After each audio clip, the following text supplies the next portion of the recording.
hari ini kita bertemu di LMS on Class atau MPAC ID dan kita akan berbicara tentang pengajaran BIPA lagi ya. Ini adalah pertemuan yang kedua sehingga saya akan mulai masuk kepada materi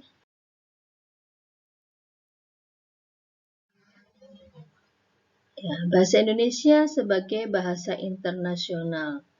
Jadi hal ini sudah digaungkan sejak tahun 2009 pada Undang-Undang Nomor 24 yang bahas tentang bendera, bahasa, dan lambang negara serta lagu kebangsaan. Dalam undang-undang tersebut bagian keempat membahas tentang peningkatan fungsi bahasa Indonesia menjadi bahasa internasional, khususnya di pasal 44. Nanti Anda bisa cek sendiri ya.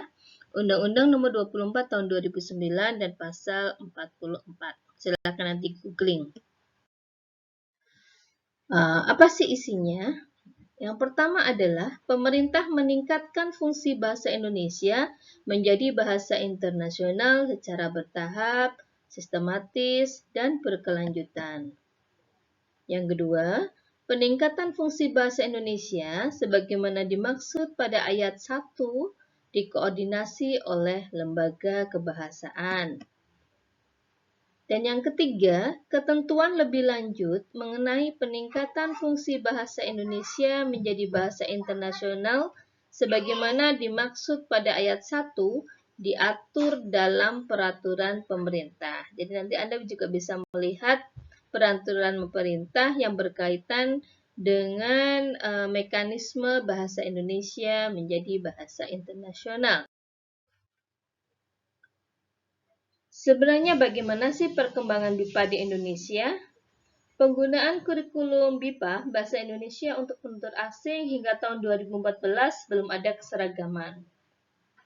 Kemudian di tahun 2016 mulailah lembaga BIPA berkumpul dan membuat kurikulum BIPA berbasis kualifikasi nasional Indonesia.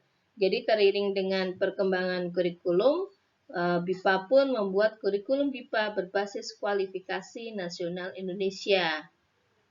Pada umumnya, ada dua jenis buku BIPA yang beredar di lembaga BIPA.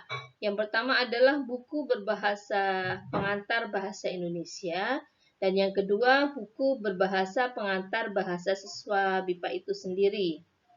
Apabila buku BIPA itu berbahasa pengantar bahasa Indonesia, kelebihannya adalah siswa lebih termotivasi belajar keras memahami bahasa Indonesia.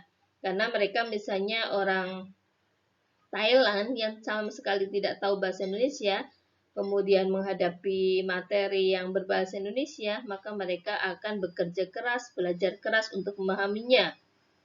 Dan kelemahannya adalah apabila pengajarnya bukan orang Indonesia, sehingga sering terjadi salah paham.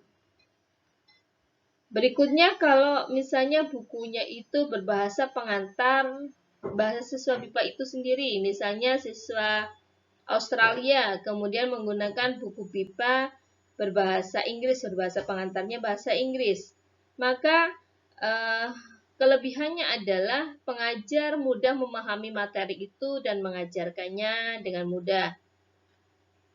Kekurangannya, siswa menjadi tidak aktif mencari makna kata karena pengajar dan siswa itu cenderung lebih mencari makna dengan mentranslate, bahkan mungkin tidak mentranslate ya, karena sudah sangat jelas menggunakan bahasa mereka sendiri. Misalnya bahasa Inggris ya berarti sudah dijelaskan dalam bahasa Inggris.